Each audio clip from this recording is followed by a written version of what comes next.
Welcome to Sacrilegious Discourse. I'm husband. And I'm wife. Together, we're reading the Bible for the very first time. We grew up without religion and wanted to know what all the fuss was about. Well, what have we learned so far? That God is a dick, and apparently some people believe in talking donkeys? We're not trying to pass ourselves off as experts. Nope, we're just reading the Bible for the first time and giving our first take reaction. If you'd like to join us in this venture, you might consider starting at episode 1. Otherwise, jump in wherever you like. All right, let's go read the Bible. Yeah, let's get to it. Husband! Wife!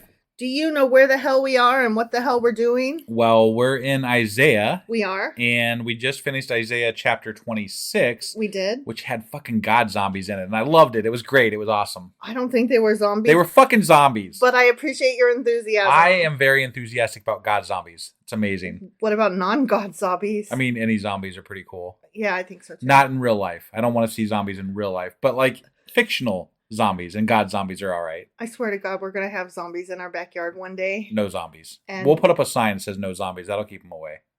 Zombies can't read, asshole. Why not? Who says they can't read? There's all kinds of fucking zombies out there. Maybe we'll have the reading zombies and they'll be like, yeah, we're going to leave them alone. They've got a no zombies I guess sign. it depends. What do you mean by zombie? Like, do you mean the living dead who cannot think and therefore cannot read?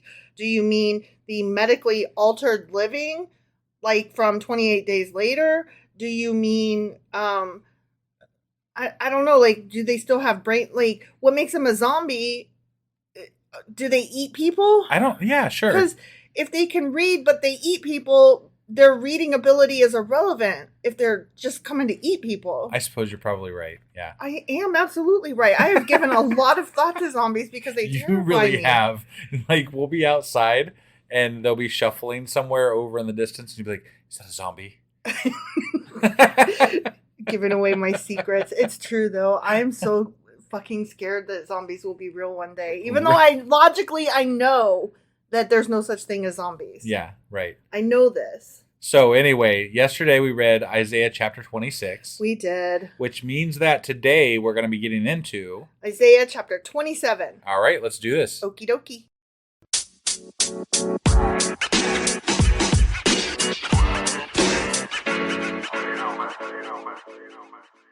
All right, so here we are jumping into Isaiah chapter 27. Okay.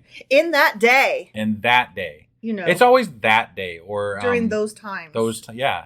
It's just so fucking vague. Once upon a time. That's what it reminds me of. Yeah. The Lord will punish with his sword. Okay? Okay. So once upon a time, the Lord will punish with his sword. Not an iron sword, though, probably. His fierce, great, and powerful sword. But you're right, not iron. Yeah. Leviathan, the gliding serpent. Leviathan, the coiling serpent. He will slay the monster of the motherfucking sea. But why? What did Leviathan do? It existed as a gliding, coiling serpent. But didn't God make Leviathan? And now he's going to kill it. Right, but like, okay, this is one of my problems with God. Why does he make things just to kill them? Well, he didn't make Leviathan.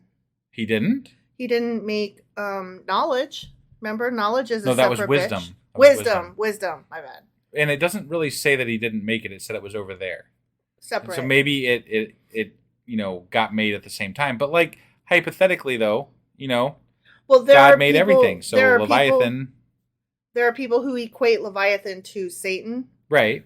And so he's going to kill Satan with his sword. But wouldn't God have created Satan? You're getting too deep. I don't think this is that deep. I think it's a early myth story. No, I know what it is. It's stupid. But it's just, Yeah. But like Leviathan, it's weird. It's just a weird. Like we just got done with zombies and now we're talking about fucking water dragons. Water dragons. Yeah. It's just crazy. In that day. Yeah. Here we go. Ready? I'm ready. Sing about a fruitful vineyard. Okay. Do it. Wait, so God kills Leviathan with his big flashy giant sword. Mm-hmm. And then we sing about vineyards. I want you to sing about a fruitful vineyard. I don't want to sing about a fruitful vineyard. But God said to. I don't listen to God. Sing about a fruitful vineyard. No, I really don't fucking want to. But you just did. You're so vain, you probably think this Bible is about you. I, the Lord, watch over it. I water it continually. Yeah, he does. He probably pees on it. I guard it day and night so that no one may harm it. I am not angry. Wait, how did we go from killing Leviathan to this? We're done with that now. Okay, all right. Keep up. So he's protecting the vineyard. And he's not angry. Even though he really is the angriest God I've ever read about. That was such a bullshit. They gave no time to what they did. Like, they killed Leviathan and just and moving on. Yeah. That was it.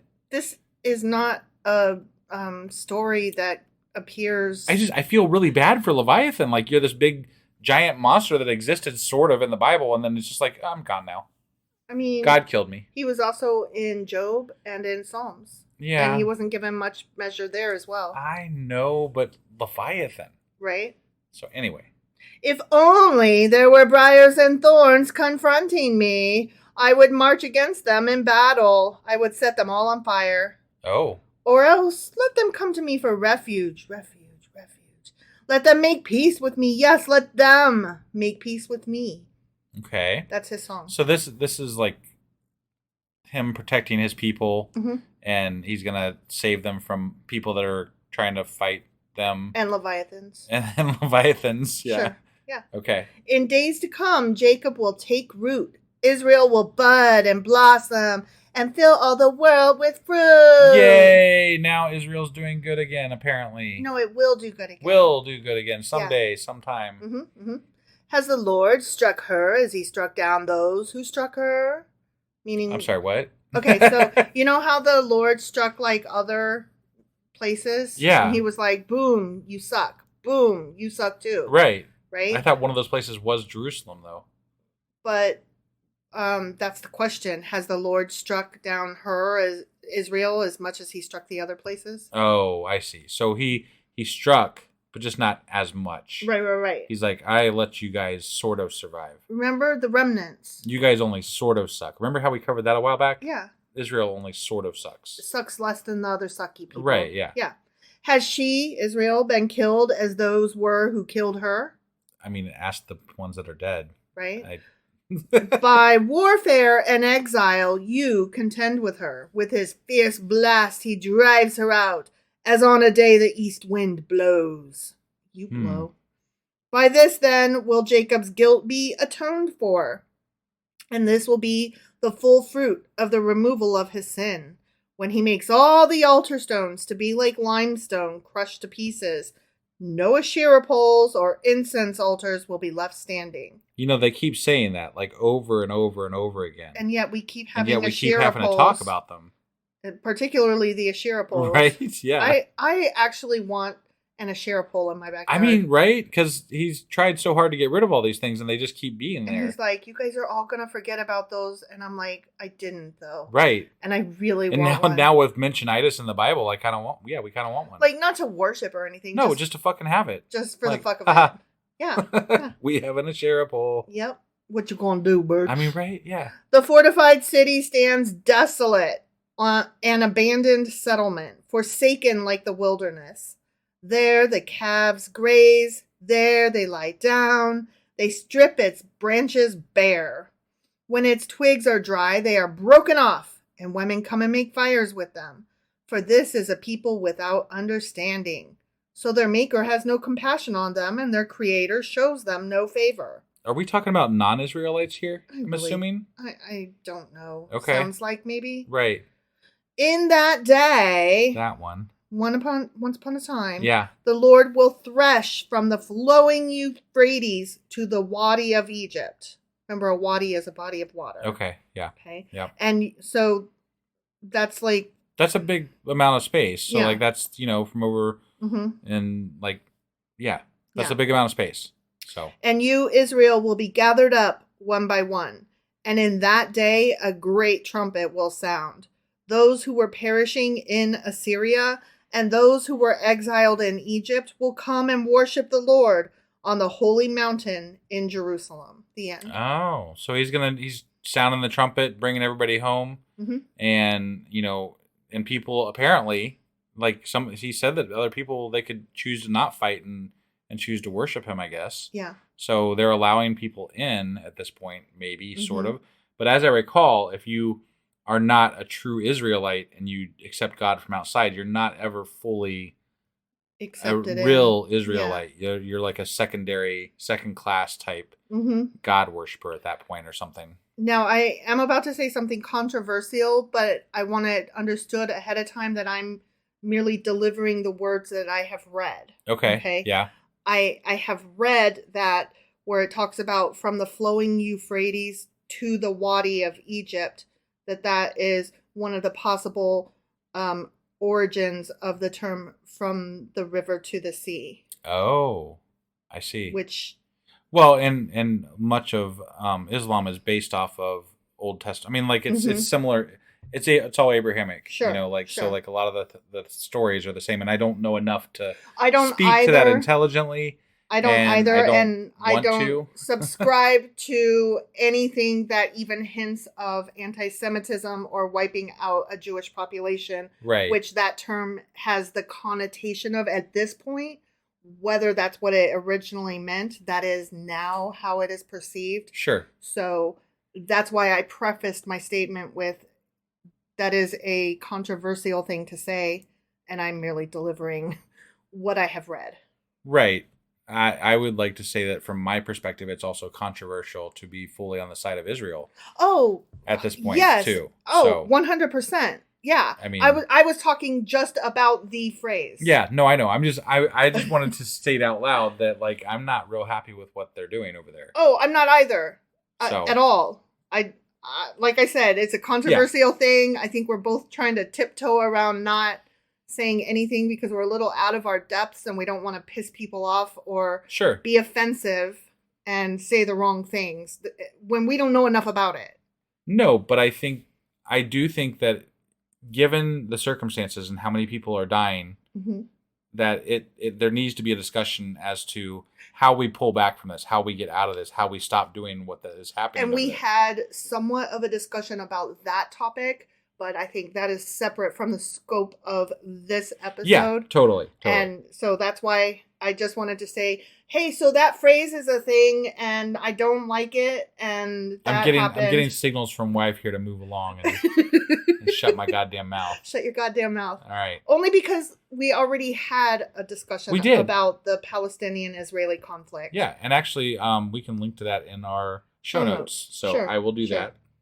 And I don't know for a fact that is where this term originated. It is one idea that has been put forth. Sure.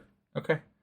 Well, do you have anything else for us today before we get out of here? That is not a thing that I want to talk about anymore. Nope. Okay. I am completely 100% done now. So that was wow. That was Isaiah chapter 27. It was. And tomorrow we will be back with Isaiah chapter 28. Run away, flee. All right, we'll see you then. Bye.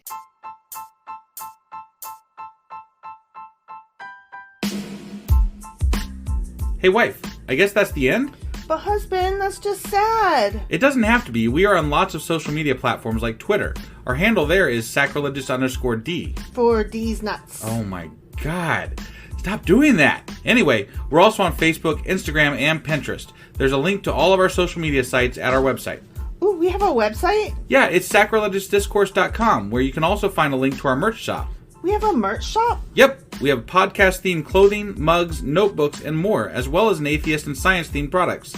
Wow, our fans should really go check that out right now. Definitely. They can get in touch with us by sending an email to sacrilegiousdiscourse@gmail.com. But before they do that, we could really use some help. Oh yeah? With what? Well, it's not free running the podcast, and we need some financial support in order to get better equipment, which will free up time so we can concentrate on our podcast and our fans. Okay, so what should they do? Head over to patreon.com/sacrilegiousdiscourse and sign up as a contributor on our podcast. Supporters there receive additional bi-weekly episodes that we record just for our Patreon members for as little as $2 a month. Also, we'd really appreciate it if you would like and subscribe on whatever platform you're using. And Apple Podcast reviews help us out tremendously. Like and subscribe. Leave an Apple review. Join us on Twitter. Support us on Patreon. That's a lot of instructions. Don't forget to say thanks. Thanks. Okay, bye.